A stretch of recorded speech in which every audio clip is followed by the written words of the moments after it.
Hello everyone. Now today we are going to see the IELTS listening MCQ, how to solve our MCQs when we get it. Now in these kind of questions, you will have one question and you need to choose any one of the options. So first thing that you are going to do is read the question thoroughly and understand in your mother tongue. So don't try to understand everything in English, try to understand in your mother tongue. So what you are going to do is read the question and then and there mark keywords that are nouns and adjectives. So Nicole interviewed. So whom did Nicole interviewed? Maybe he interviewed some person, people or 100 people like that. The proportion of students not satisfied with staff is. So what is the percentage or number of people who are not satisfied with the teachers? So like this, for every questions, you are going to mark your keywords so that when the recording starts, you know what answer I need. Okay, agrees to show their findings to whom? So speakers, they found some things. Now they are ready to show these findings, their research to which kind of people, like that. The proportion of teacher Nicole's thinks needs improving. So who needs, what number of teachers Nicole thinks needs to improve in their teaching method. So like this, read all the questions, translate in your mother tongue and understand what answer do I need. This will help you to be very confident and clear when the recording starts. Once you are done with this, now the recording will start. Once the recording starts, listen to the recording and take notes. So now when the recording is also going on, you need not look at the options. No. Just focus on the questions and the keywords, because you are not going to hear the keywords as it is. You are going to hear their word family. Word family means instead of saying satisfied, not satisfied, content, that is the synonym of satisfied, you are going to hear the words that give the same idea but in completely different way. So instead of saying students not satisfied with the staff, the students can say we do not like this way of say, or we do not like 70% of teachers teaching in this way, or we want the teachers, these many teachers, to change their teaching method. So these are not exactly the synonyms of not satisfied. Change their method, teach in a different way, or do not like. These are not exact synonym of these words, but they are the words that have same idea as what the question is saying. So these kind of words or sentences are called word family, which is quite frequent nowadays in IELTS listening as well as in reading. So never listen to the exact synonyms, but always focus on the idea words that give you the same kind of meaning.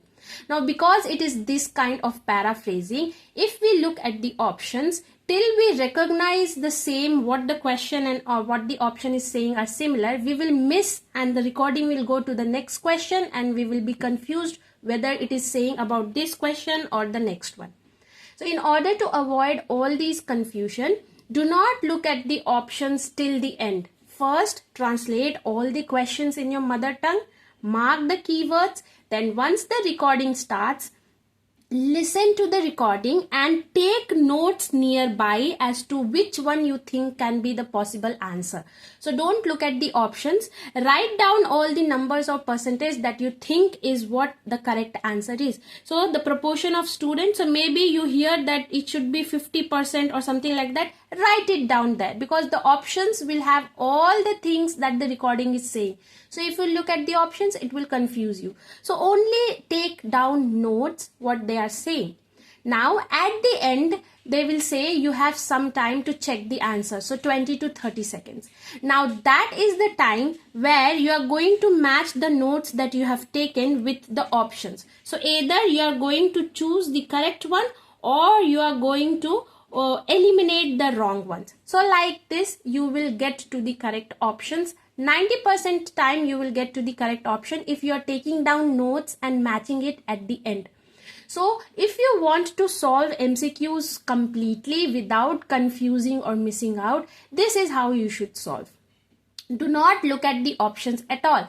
Translate in your mother tongue, understand what answer I need, listen for the word family, the idea words, and then take down notes near the questions of all the words you think are the possible answers, and then at the end you match it with the correct options. Now you might say that these are so small answers, why do I need to take notes?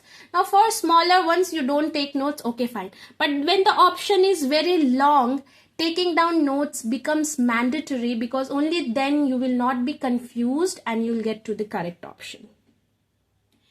Okay. So this is how we are going to solve our MCQs. Now let's listen and try to solve one. Section 3. You will hear two students, Frank and Nicole, discussing their survey results. First, you have some time to look at questions 21 to 25. So now when you have this look at questions 21 to 25, you need to read the questions and mark the keywords.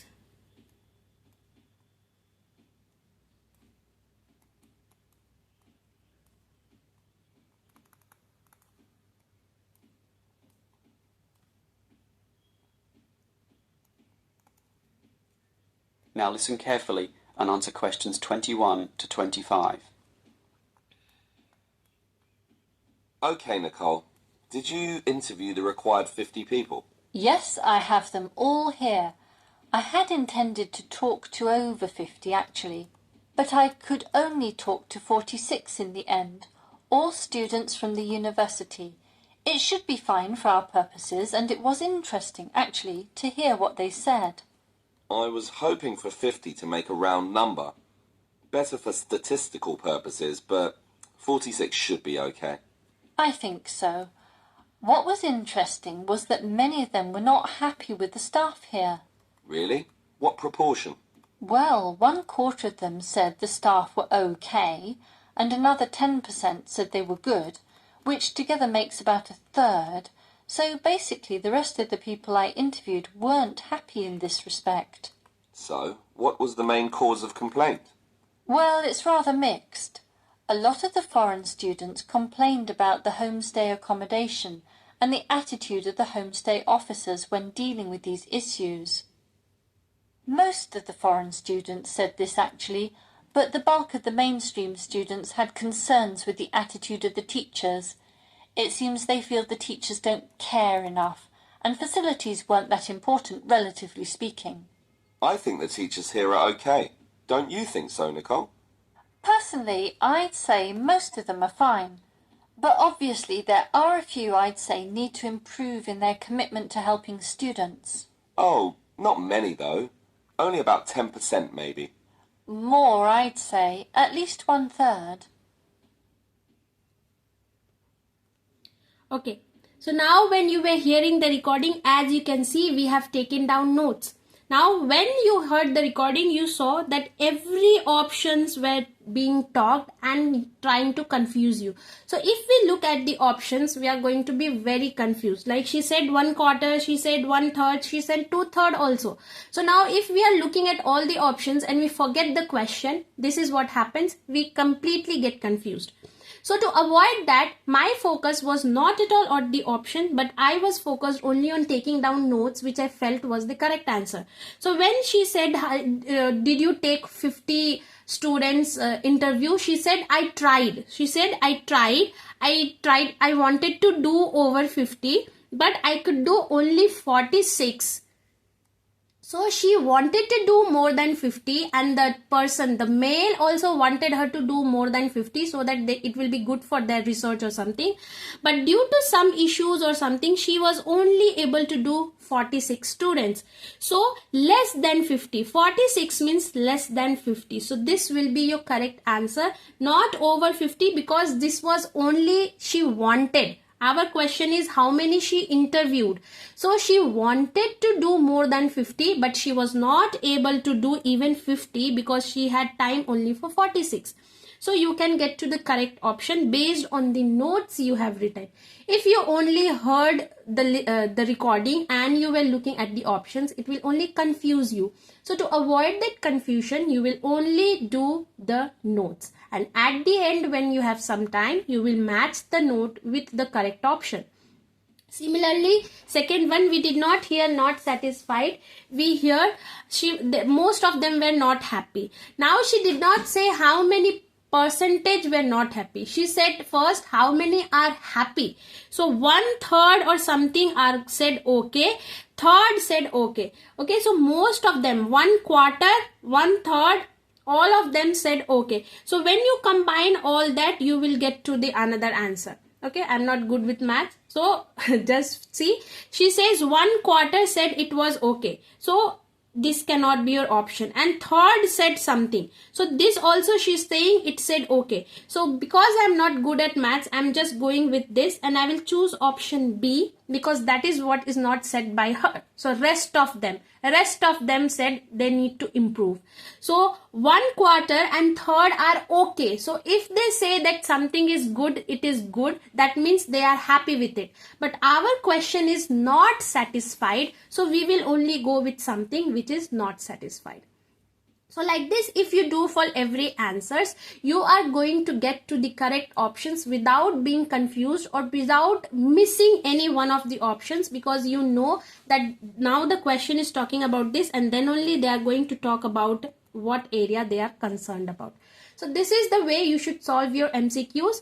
If you want to get in detail lessons and as well as practice, join our new online batch that is going to start on November 6, 7 to 9 p.m. In these lessons, we are not only going to tell you the basics, the basic techniques, but also how you should implement the strategies learned into practice as well. So join, contact on WhatsApp, as well as follow our YouTube and Instagram page so that you do not miss these free lessons and prepare for your IELTS exam. Thank you.